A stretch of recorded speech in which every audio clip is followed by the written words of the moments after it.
Montana Territory, 1875.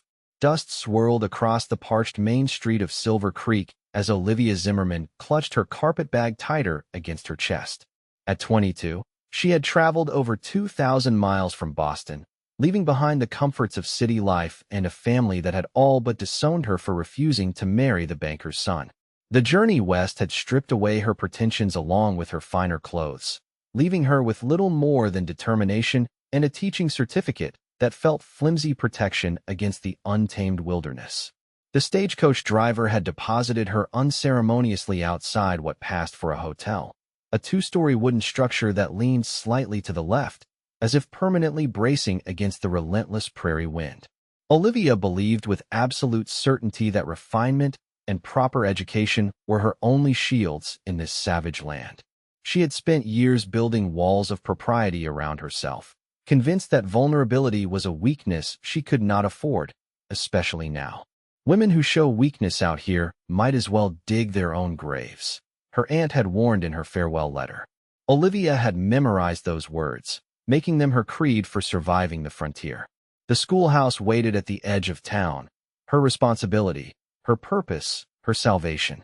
If she could just maintain perfect control and proper distance, she would endure this wilderness posting until she could return east with experience enough to secure a position at a respectable academy. A commotion from the livery stable caught her attention. A young cowboy was breaking a spirited Mustang, the animal bucking and fighting against the constraints of rope and rider. The horse reared, pawing at the air, then twisted violently. Olivia gasped as the rider was thrown, landing hard in the dirt. But instead of staying down, he rolled smoothly to his feet, dusted himself off with a laugh that carried across the street, and approached the snorting horse with a gentle hand extended. "Easy now," she heard him say, his voice low and melodious. "We're just getting acquainted is all." The Mustang's ears flicked forward, nostrils flaring as the cowboy slowly stroked its neck. Within moments, the wild creature stood still, as if hypnotized by the man's touch. Olivia found herself frozen in place, carpetbag forgotten at her side. There was something in the cowboy's gentle handling of the wild creature that stirred an unexpected longing. How long had it been since anyone had approached her with such patience? The thought startled her, and she quickly gathered her belongings. Sentiment was dangerous, especially here, where survival demanded strength above all else. 3 days later, Olivia stood in the schoolhouse kitchen, staring at the blackened lumps that were supposed to be biscuits. The school board had arranged temporary lodging for her in the small room attached to the schoolhouse, but feeding herself was proving more challenging than teaching multiplication to distracted farm children. A knock at the door interrupted her dismay. When she opened it, she found herself face to face with the cowboy from the livery. Up close, he was younger than she'd thought, perhaps 25, with eyes the color of a summer sky and wheat-blonde hair that curled slightly at his collar. His lean face was lightly tanned with only a hint of stubble along his jaw, and despite the dust on his clothes, there was an unexpected neatness to his appearance. "Miss Zimmerman?" He removed his hat, revealing a shock of sun-streaked hair. "I'm Daniel Garrett. Mrs. Peterson at the general store mentioned you might need some firewood split before the weather turns." His gaze drifted past her to the smoke-filled kitchen, where the tray of ruined biscuits sat accusingly on the table. Olivia felt heat rise in her cheeks. "I was just experimenting with the oven." A smile tugged at the corner of his mouth, but to her surprise, there was no mockery in his eyes. "Frontier ovens take some getting used to," he said simply. "Mind if I take a look? Sometimes they need adjusting." Before she could form a proper refusal, Daniel had stepped past her with the easy confidence of someone accustomed to solving practical problems. He examined the old cast-iron stove, adjusted several flues, and explained how the heat distribution worked. "You're supposed to be chopping wood, not giving cooking lessons, Mr. Garrett," she said stiffly, painfully aware of how incompetent she must appear. He straightened up, that easy smile returning. "Daniel, please. And I reckon wood chopping and cooking both fall under survival skills out here." "I assure you, I'm perfectly capable of surviving," she replied, my culinary shortcomings notwithstanding. She expected the usual condescension she'd encountered from men throughout her journey west, the smug certainty that a woman alone couldn't possibly manage without a husband's guidance. Instead, Daniel nodded thoughtfully. I believe you are, he said simply. But surviving's different from living, isn't it?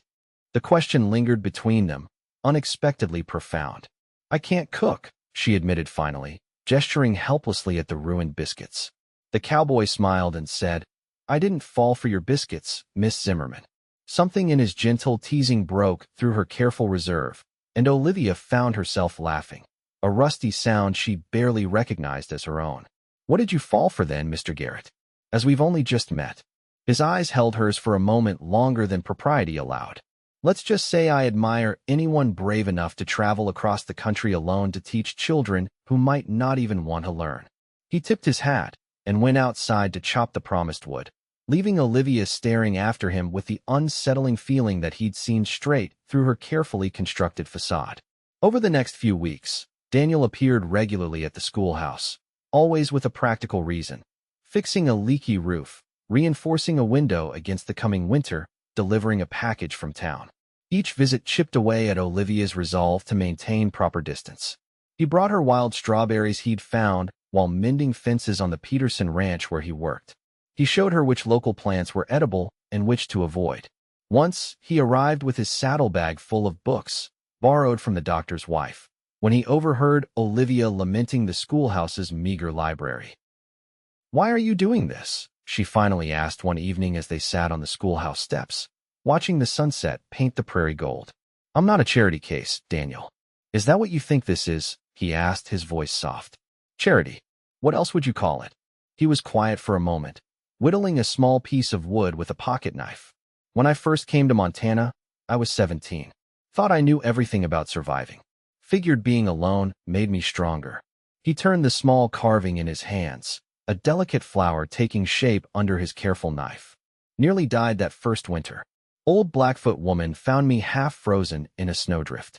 Her family took me in, nursed me back. Taught me that out here, nobody survives alone. He handed her the wooden flower. That's not charity, Olivia. That's just the way of the frontier. As autumn painted the cottonwoods along Silver Creek brilliant gold, Olivia found her rigid beliefs about self-reliance beginning to soften. The children in her one-room schoolhouse brought her vegetables from family gardens and fresh eggs on Monday mornings. Mrs. Peterson taught her to make simple stews that didn't require baking. And Daniel continued to appear just when she needed him most, somehow sensing when her spirits flagged or when the isolation threatened to overwhelm her. One stormy October night, as rain lashed against the schoolhouse windows and thunder shook the foundations, Olivia heard an urgent knocking. She opened the door to find Daniel drenched and breathless. Silver Creek's flooding, he explained quickly. The low-lying farms are being evacuated. The schoolhouse is on high ground. The families need shelter. Within an hour, the schoolroom was filled with soaked, frightened families, farmers and ranchers who'd been forced from their homes by the rising waters. Children huddled in blankets while parents spoke in hushed, worried tones about livestock and crops. Olivia moved among them, offering what comfort she could, while Daniel organized the men into teams to rescue stranded neighbors and secure animals on higher pastures. As dawn broke, revealing a transformed landscape where fields had become lakes, Olivia found herself standing shoulder to shoulder with Daniel, watching the community work together to save what could be saved. You're good at this, he said quietly. At what? Bringing people together, creating safety in chaos. She shook her head. I'm just doing what needs to be done. That's what I mean. His hand brushed against hers, calloused fingers warm against her skin. You came out here thinking you needed to stand apart to survive.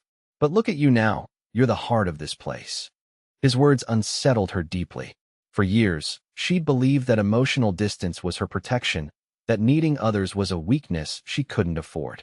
Yet here, surrounded by people who had become more than neighbors, she felt stronger, not weaker. That night changed something fundamental between them.